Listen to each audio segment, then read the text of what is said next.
Hello and welcome to another YouTube video. Tonight it's another video from Jeff, who's going to tell us a story about a very amazing woman who was better than the men at what she did. In fact, she was the first woman to run a power station in America on her own. But before we get into that, I'd like to say a big thank you on behalf of Jeff to Mike Kreitz. Mike runs the Montesano archives, and he has thrown them open to Jeff and made them available so that he can research the videos that he does about the town of Montesano. Without Mike, we wouldn't have been able to make some of these videos. So from England to Mike, a great big thank you. But for now, let's get on and see what Jeff's got to talk about. Hello everyone, it's Jeff again.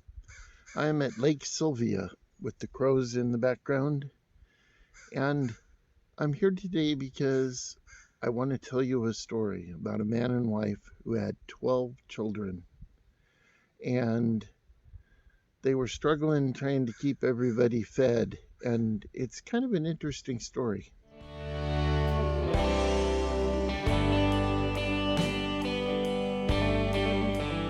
So we begin right here at Lake Sylvia. Our story today is about this family, Silas and Elsie Wilder. Silas was the town plumber, and Elsie, well, that's where our story begins. Silas could remember exactly where the pipes were underground, and when someone called him and said they had a water leak, he could pace from the corner of a building or a stump or a tree or a curbstone and could immediately find the pipe. He was legendary in his ability to remember exactly where the underground pipes were. But he was also a drinker. This quiet county park where you can camp and fish looked vastly different at the turn of the 20th century. It was the logging camp for the Luark Logging Company, and they operated a shake mill and a sawmill in this area. And in 1912, Puget Sound Power and Light contacted them about the possibility of putting in a power station, and that is exactly what they did. It was a small power station, but it was enough for the small town of Montesano. It had one turbine.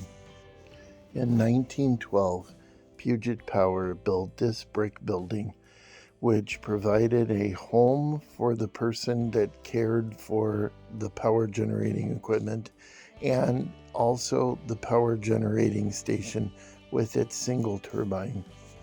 Lake Sylvia looked entirely different in those days than it does now. Between the sawmill itself and the power generating station and the bunkhouses for the workers. Quiet and peaceful now, with a lake that serves as the water supply for the city of Montesano and a happy home for many, many trout. The shingle cutting operation at Lake Sylvia salvaged wood from the stumps and from downed trees and made shingles, and it was extremely profitable, and it was known as the Delphi Shingle Company. And here is a picture of the superintendent of the shingle mill and his family, Robert Shore, out for a leisurely drive in their recently purchased 1907 Rambler. After the birth of their seventh child, Cecil, in 1913, Mrs. Wilder basically took over operations of the power station. She did all of the greasing of the equipment and all the maintenance and repairs from 1913 until 1936. When more power was needed, they would call her on the telephone and she would raise the gate to allow more water in the system.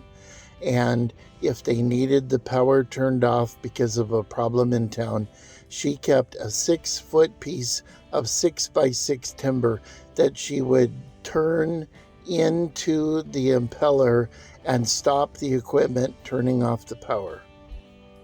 Basically, between her husband's drinking and repairing the plumbing equipment in town, she was on her own to run the power station. There seems to be a division among the corporate headquarters for the power company. Half of the people said we can't have a woman running a power plant, and half of them said, you know what? The floors are clean, the equipment is greased, and when we call her for more power or we call her to shut off the power, it is always done, so leave her alone. They had 2 children die in the time that they lived in this house at Lake Sylvia. They had one small son fall from the railroad trestle and drowned, and another one of their sons drowned in what is now Lake Sylvia. After 1936, Montesano was connected to the national grid, and the tiny little power station became obsolete. Mrs. Wilder became a server at the Beehive restaurant, where she worked for many years. The end for Mr. Wilder was somewhat different. While digging a ditch in downtown Montesano, he was buried up to his waist in a cave-in. They immediately undug him, and he was fine. He was telling everyone that he was fine. Well, he wasn't fine. He collapsed, and the fire department tried to resuscitate him, but he died right there on the spot. Mrs. Wilder died a few months later. I guess it's the same old story for people who have been married for many, many years. One person feels like they can't go on without the other. The first power generating station in the United States run by a woman was right here in Montesano, Washington, by a woman who was willing to do the very hard work to keep food on her table and keep her children fed. I leave you now sitting on a park bench in downtown Montesano, Washington. Angry birds in the background on a Saturday morning. Remember, everybody, be good to one another, think good thoughts, do good deeds, and I will see you again.